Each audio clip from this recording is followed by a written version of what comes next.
Hey, what's up guys? So I got a pretty cool replay for you guys today, and it is going to be me playing some Stellarknights, and we're going to be facing off against some Shaddolls. This duel is super long. I actually wanted to re-troll him back and deck him out. I actually could have ended a little bit earlier, but that's why we got the replay for you guys today. And it is actually a pretty awesome build of Shaddolls. I've never seen this many tech cards in a Shaddoll deck, and this Shaddoll variant is a very stun hard oriented deck. And I've seen it a few times, but this guy has another card that is even crazier that I've never seen before. But anyways, I'm going to go ahead and pause during some of the moments to kind of explain some of the cards that you might not be familiar with, because this card is pretty old. Secret Village of the Spellcasters. It's a field spell card that says, if you control a spellcaster type monster and your opponent does not, your opponent can't activate spell cards, and if you control no spellcaster type monsters, you can't activate any spell cards. Which is kind of an interesting card for mirror match, because Shaddolls in general, they're all spellcasters as of right now. I don't see any of them being like fairies in the future, but they're pretty much all spellcasters. But the thing is, you're going to have to normal summon your spellcaster, your Shaddoll, which you probably don't want to do. You probably want to set them anyways. But that makes it so other decks really can't function. I mean, could you imagine trying to play some decks like Spellbooks if they already have Secret Village out on board, and you just don't happen to have the Blue Magician? Yeah, good luck trying to do anything. You're going to have a very poor time, because, yeah, if you don't have spellcasters, you can't really do anything. So, I mean, it doesn't hurt my deck too much. I mean, I couldn't activate the Shard of Greed, which kind of made me sad. And I was like, well, whatever, I'll go ahead and set it anyways. You know, you can still set it, make him think it's a deep prison. But he goes ahead and flips up the Falco, gets a Beast. And I went ahead and Torrential Tributed, because, like, well, if he already flipped Falco this turn, he won't get Falco's effect anyways to recycle it, or he draws one anyways. He sacked me over there, but it's okay. I ended up going for the Artifact Sanctum once I saw this card being played, because I was like, well, if I get rid of the field spell, right now I can, you know, get some type of advantage right now. So I was like, well, I'll just go ahead and get rid of that right now. So if you guys don't know what this card does, and I've never seen this card either before, it's Secret Sanctuary of the Spellcasters, and it says, when a monster except a spellcaster type monster or is normal or special summoned to your opponent's side of the field, while you control another face-up spell card, and your opponent does not control any face-up spell cards, which is kind of difficult if you don't happen to play any spellcasters in your deck, which I don't. Other than like Effect Veiler, I think it might be like the only one. But anyways, that monster cannot attack or activate its effects this turn. And then it says this applies even if this card leaves the field. If you do not control any spellcaster type monsters, destroy this card. So that works pretty well in Shaddolls, because, you know, they're all spellcasters.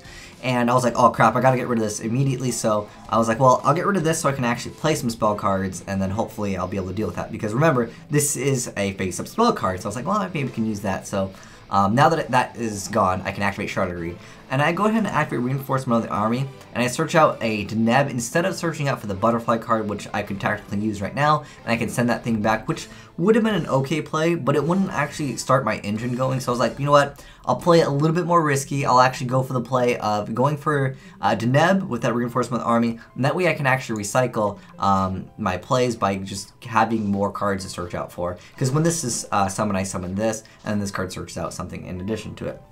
So I was like, okay, so I guess he didn't want to get rid of that, because obviously I could just research it out. But it's fine, it didn't really matter anyways, because in the graveyard I already had a breakthrough skill, so I think that was his thought process. So I'm like, it's fine, I'll go ahead and make Castiel, which is much better than 101 against Shaddolls, because you just send it back. Unfortunately, he had a Falco down, that's the card he drew like a while ago, which gets him Beast, which runs over this, which kind of sucks for me, but the thing is, I was hoping it was a dragon or a lizard, but he's able to send Roots. Roots lets him add back Shaddoll. Fusion, he makes a Nephilim. Dragon goes ahead and tries to pop Compulse. I chain Compulse. I send back that Shaddoll Nephilim. Now, what's interesting, as a tech card, he's running Gaga Shield, so he can protect Midrash from being destroyed by battle, basically. A lot of decks, what they try to do is they attack the drop of Lance, and then they get over Midrash that way. But the thing is, Gaga Shield will just be like, no, you can't get over Midrash, which is, like, this is a stun, hard-oriented Shaddoll deck, and I could see a lot of players running into this and just not knowing what the heck to do. But BLS and anything that banishes in general, like Michael Lightsworn Arc can banish, anything that just banishes is really key against the meta of this format, I would say, even against the Yang Zing Dragons. There's so many duels where I control them with this deck, because this deck can make BLS quite often. And I decided to go ahead and make Castiel.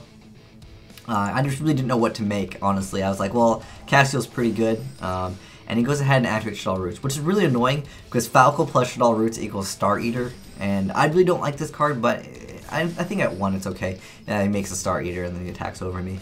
But I got the Call of the Hunt, so end phase Call of the Hunt, to bring that back. that activates its effect. And now I don't have the downside of this card, which is only Satellarknight monsters you control can attack. But the thing is, I'm going to make something else anyways, as you'll see anyways. 101 is usually what I make to get rid of Star Eater. I played double 101 and I played double Castile. I think I might want to play triple Castile because this deck is all about the rank 4. So at this point, I talked about this in chat, and I was like, no, guys, I got this. I'm going to troll him. So the goal right now was to actually deck him out. He's already actually activated 2 Shaddoll fusions, I think, at this point. Where's that? There's 1. Oh, no, he's only activated 1 Shaddoll fusion at this point. Never mind. This is also a tech card, Dark Renewal. I'll go over it real quick because it's kind of obscure.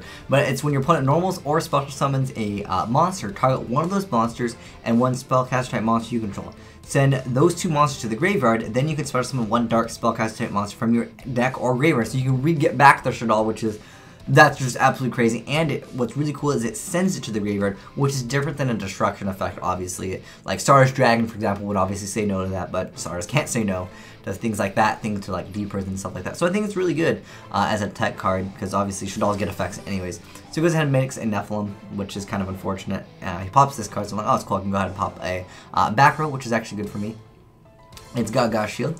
And he goes ahead and summons the Grandma, which actually wrecks this play of... I was just trying to stall him out. And it also gives me a Dark in the grave. I could have made Lavalval Chain and dumped another Dark, but I was like, I'll go for this. I want to defense up as hard as possible. And here's where the trolling starts. I know he has Grandma. It's fine. Because I was thinking, oh, I could just go for a Mortal Attack. But then I was like, oh, crap, I went through all my Mortal Attacks. I done goofed right there. But that was definitely a misplay on Asian Ice's end. But it's fine. I got this. I'm like, I'm okay now. I can just activate this. I'll be good to go. And he's almost about to deck out. And this is what I love to do against Ying Zing players. It's kind of a dick move, but I find it really entertaining because like it's like you literally can't do anything. He's also playing this. He's got a lot of like interesting tech, and I like decks that try different things. And at this point, he's basically exhausted his deck minus Dark Hole. He's exhausted everything in his deck. Like he's used all the fusions. Yeah, all the fusions are in there, all 3. So he's exhausted everything. He's going to be able to attack for 15, and then he obviously knows I have BLS, because when I activated that Dark Hole Dealings, I was able to discard Gores with it. Making Lavalval Chain instead of the other 101 probably would have been better, but I was like, I'll just defense up. I'm going to finish off the game by just decking him out. And he doesn't have another card in his hand, so it doesn't really matter. And at this point, I can just keep on banishing his stuff. Oh, by the way, this card is actually pretty good in Fire Kings. It can be used in Shaddolls. I don't know how effective it is, but it can open up plays for rank 4s also. But anyways, its effect is during your opponent's end phase, if this card is in your graveyard, and it's also Earth, so you can send it for Shekigana. What it does is, during your opponent's end phase, if this card's in your graveyard, you can target 1 face-up monster you control. Destroy that target, therefore Shaddolls usually get their effects anyways, and if you do, special summon this card from your graveyard. So you're able to keep on like just bringing out stuff, and it can get pretty nasty quite fast if this card goes off. I can tell why some people like it. But for me, I don't really think it's that necessary. I like the version with the artifacts. I just love it too much. There's just too many things like Dark Law, which just shut you down. And it just helps out dealing with like macro and just other awkward things that you don't like to run into. And at this point, I was like, oh, it's fine. I don't think he can beat me. He's used all 3 Shaddoll fusions, at which point most Shaddoll players can kind of fold that they've used basically all of the resources. And he's only got 2 cards left. He draws a Dark Hole, but I don't really care. He Dark Holes me, I'm like, end phase, get back BLS. I think I got BLS 3 or 4 times this game. But yeah, as you can see, I'm just trolling him at this point, just trying to deck him out, and it eventually works because he has nothing. He's like, I'll play this. But yeah, at this point, it is going to be game over for my opponent. But yeah, Satellarknight's very good deck, you can see. Oh, dang it, I could have checked the extra. But I was able to XYZ for, I think, double 101, double Castile. And I mean, I could have made stuff like Starlight Pilot Dynamo, which is a really good card if they make something like not. Well, I mean, I could make it against Star Eater. That's that would be an okay card.